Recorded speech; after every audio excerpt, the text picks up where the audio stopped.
Another aspect that can promote this transition from extrinsic motivators to intrinsic motivators is this concept of competence. Something we also talk about is like self-efficacy, like your belief in your ability to do certain things and how competent, which relates to how competent you might feel in things. So, for instance, let's say pick on the gym again, if I go to the gym and I see all these like Nautilus machines, those machines that like, not just free weights, the other kinds of machines that look very technical, and I see these machines and I'm like, I have no idea how to use these things, right? That instantly I feel like, well, first of all, I would feel probably a bit of shame, right? That, oh my gosh, I'm not the kind of person that can use these machines, right? So I would not feel competent in that particular area to start with. And you can build that competence by maybe working with someone, sure. Or again, maybe you start in a place where you already feel competent or you can build your competence. So for instance, a great place to start is with walking.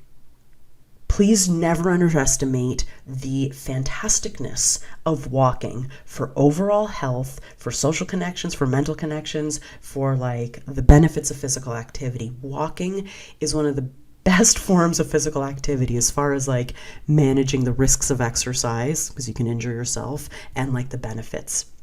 Okay, walking is a great place to start, and it's a place where a lot of us can start. Now, that's not everyone. Not everyone is able to walk, but there must be something. Even if someone's perhaps has a mobility issue, there are also machines that we can use that involve our arms instead of our legs as well. Right? Is there a place you can start where you're going to start from a place of feeling at least okay, right? Because we always want to start from fundamental self-worth, okay? And can you build that competence too? If we start too high, like if we start pushing our bodies too far right from the get-go, then there's a chance that we're going to feel really shitty because we're not going to be able to do it. And then because we're not going to be able to do it, that's not motivating at all.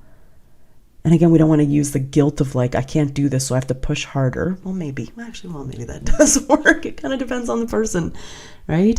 But for a lot of us, feeling shame or guilt around our competency isn't motivating us to keep going. So a question for you is, where can you start from? What is something that you know that you can do? You are 90% sure that you can do.